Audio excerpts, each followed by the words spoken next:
Tere tulemast Musta kassitaru lugemisse Kaalud. Siin on lugemine teile nädalaks 22 kuni 28 detsember ehk siis selleks jõulunädalaks. Olen teile siia valmis pannud 7 kaarti. Vaatame, mis kaartidel siis selle nädala kohta öelda on. Mina loen siin kaartidest välja seda, et nädala algus toob kaaludele sõnumi. Karikate rüütel tuleb hea sõnumiga.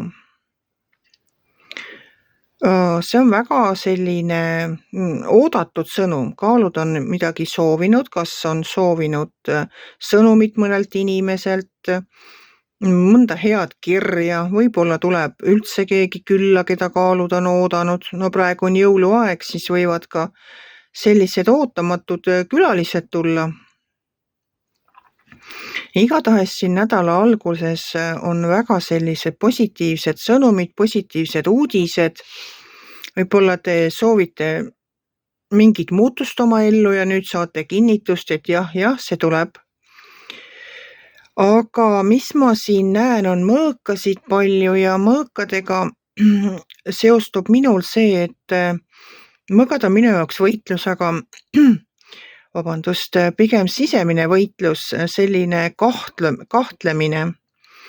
Et kui näiteks see hea uudis on teil tööga seotud, ma ei tea, tahtsite uut töökohta endale, siis tekib see kahtlus või pakutakse teile midagi.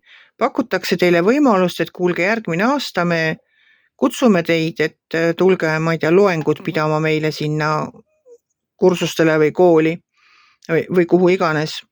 Ja te mõtlete, et ma ei tea, ma ei saa sellega küll hakkama, et see on väga hea pakkumine, aga ma ei ole võib-olla nii osav ja mida seal üldse rääkima peab ja ma kardan esineda ja no mida kõike, et teil on need sisemised hirmud. Aga need ei ole põhjendatud. Et kui siin viimase kaardi peal on tütarlaps ümbritsetud mõõkadest ja tal on silmad kinni seotud, siis tegelikult on tal sealt selja taga tee on vaba.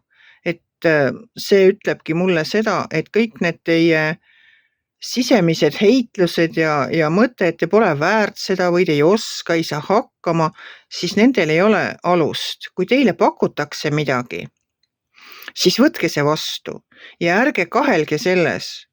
Sest kui seda on teile pakutud, tähendab, teid on hinnatud, teid on selle jaoks välja valitud. Ja see töö või mis iganes ettepanek see ongi teile suunatud. Siis tuleks see vastu võtta. Ja sellel nädala lugemise sees on veel kaariku kaart. Ja kaarik ütleb seda, et asjad hakkavad liikuma ja asjad võivad liikuda nii pööraselt kiiresti. Et ei tule selle pealegi, kui kiiresti võivad asjad teie elus muutuda ja liikuda, aga ikka positiivses suunas. Aga ma olen sellel nädalal võtnud teile välja ka oma Inglitaro kaardipakist ühe kaardi ja vaatame siis, mis teile tulla tahtis sõnumit tooma. Tuli Rafaeli 5 ja Rafaeli 5 ütleb, kõik juhtub põhjusega, vabasta kahetsus ja võta vastu võimalused õnneks. Leia asjas hea külg. No see on lihtsalt see kinnitus sellele, et kõik, mida teile pakutakse, võtke vastu ja ärge kahelge endas. Kui teid on selle jaoks välja valitud, siis on see teie jaoks õige koht, õige inimene, õige asi, mida ajada. Soovin teile kõigile väga kaunist jõulunädalat. Aitäh, et vaatasite. Kui teile minu lugemine meeldis, siis ärge olge kitsi. Pange ikka like, pange pöial üles ja kohtume järgmisel nädalal.